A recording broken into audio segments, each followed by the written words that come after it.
Well, this is what you're doing is the new radio. I mean, if you look at the forms of media and how media has changed in the last 10 years, I mean, if you look at media, the last 50 years, TV, moving pictures, radio, really didn't change that much. Well, now, literally in the last 5 to 10 years, you've got video on demand. You can watch TV shows whenever you want.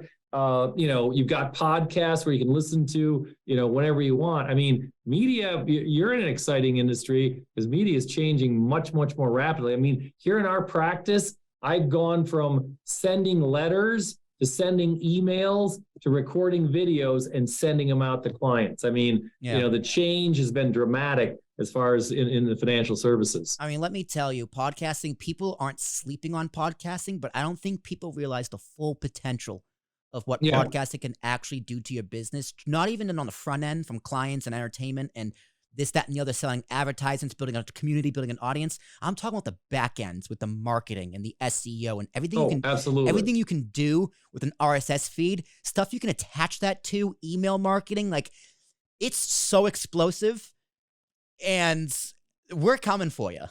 Essentially, is all I'm going to say. Ambiguous Podcast Solutions, because is the stuff you can do in terms of marketing a podcast, how it can benefit your business, is an untapped well. I agree. Even talking about free market innovation, that's what I plan to do. That's what we plan to do as a company, and hopefully we can get some tax cuts.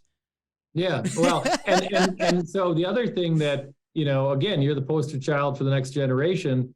If you want to be an entrepreneur, it's easier. There are different things. I mean, who would have thought, even 10 years ago, you could make money sitting behind a microphone talking to people? Well, guess what? You can. But before, you had to get on the radio. You had to get advertisers. You had to figure out. And there was like this barrier to entry. Well, with podcasting, there's no barrier to entry anymore. You got a mic and a computer, and you're in business. And, as long as you've got good, informative content that, I keep telling my kids, we keep threatening them to send them to YouTube University because I keep telling people, do you really want to spend, $100,000 in a 4-year degree, or do you want to get on YouTube?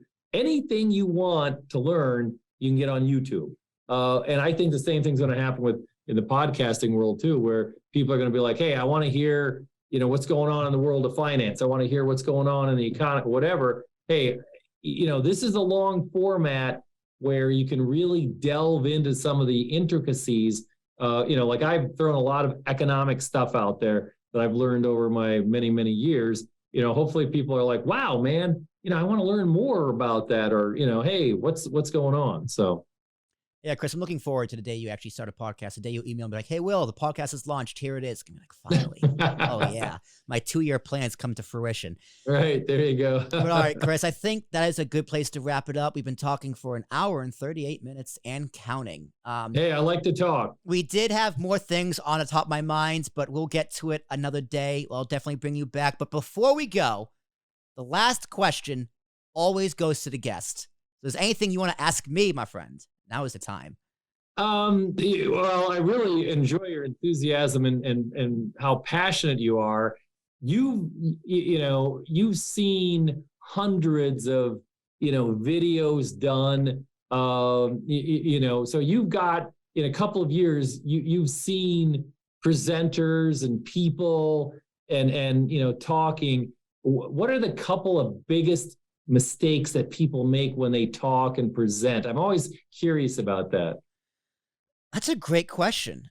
In terms of like on a podcast, or just in terms of on an interview, content for the internet, what's the biggest mistake people make? Oh, I think people are honestly afraid to be themselves.